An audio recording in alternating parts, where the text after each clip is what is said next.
Hello everyone, my name is Justin, and real quick before we get into the video, if you guys play the first Descendant and would like to support me, my creator code will be down in the description below. Anyway, we'll jump right into the video.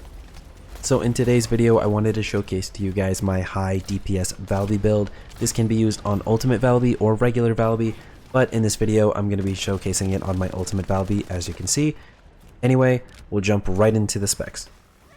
Now, looking at our external components in a reactor, we're going to start with our reactor. Of course, it's a gold materialized phase reactor. It's been enhanced twice to get some more skill power out of it. As you can see, it's a non-attribute skill power boost and a dimension skill power boost. And at the bottom, our stat roll is a skill critical hit damage of 32.8% with a non-attribute skill power boost ratio of 0.07. Now, looking at our external components, I think most Valbys will be running this, but we're using the Slayer set. So I try to get as much survivability out of the stat rolls on these pieces just for other builds. But as you can see on this one, we have a max HP.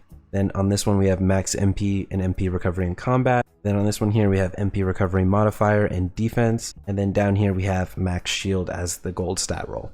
With the new socket assigning system that was implemented with Season 1, I was able to create a whole new Valby build utilizing the previous build before without having to basically prestige Valby over and over again. So, looking at the build, this is the main build that we're going to be using. Of course, it's utilizing supply moisture once again, but we're going to start with the stats on the left here.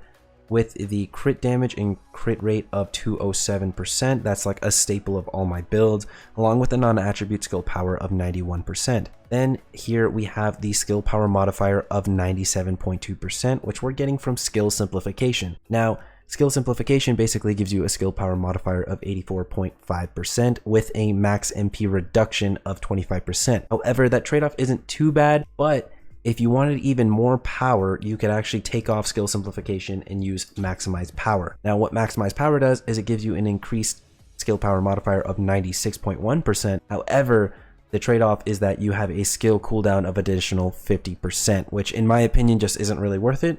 But if you want that additional 11.6% skill power modifier, you are more than welcome to use this mod and then just try to lessen the cooldown maybe with some other mods.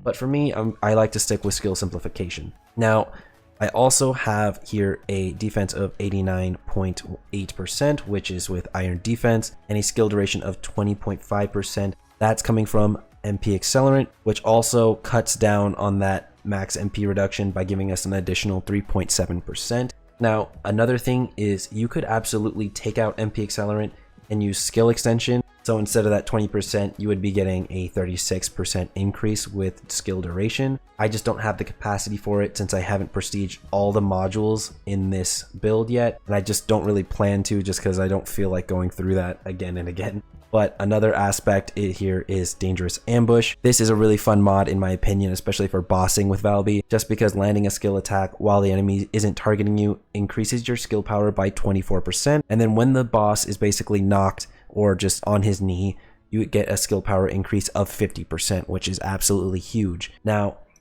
with this build, I'm just going to say I really just wanted to push the damage numbers. I wasn't really looking for survivability, so just keep that in mind as I show you guys the damage numbers. Alright, so now I'm going to showcase to you guys the damage numbers of the build with skill simplification. Now, throwing our first ability, you see we just did 1,000,000 damage with that first hit, and now we're critting for 160,000.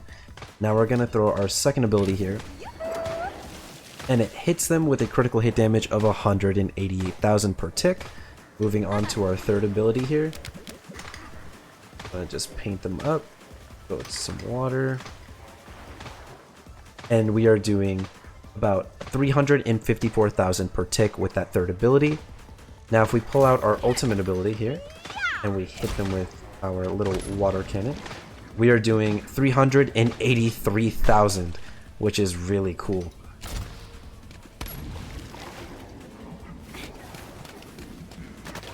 And with that one, we actually had one of those ticks be 426,000. So the damage with this build is pretty sick. The one thing I will say is you will absolutely run out of MP. So just kind of keep that in mind, and you can tweak the build to kind of combat that if you want to.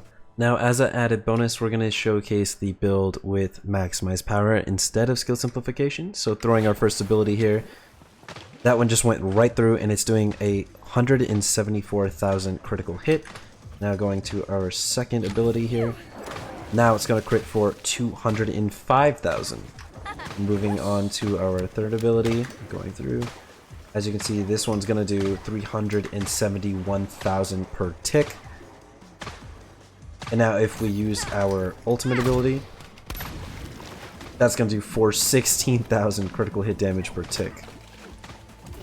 So again, this is really cool too, but as you can see, the overall cooldown is just pretty long and not necessarily worth it if you're really spamming abilities.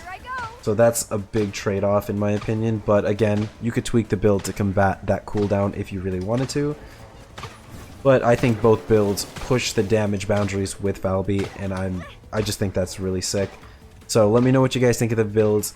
Let me know if there's anything you guys would tweak, anything you guys would add. Thanks for checking out the video, guys, and I'll catch you guys in my next one. Peace.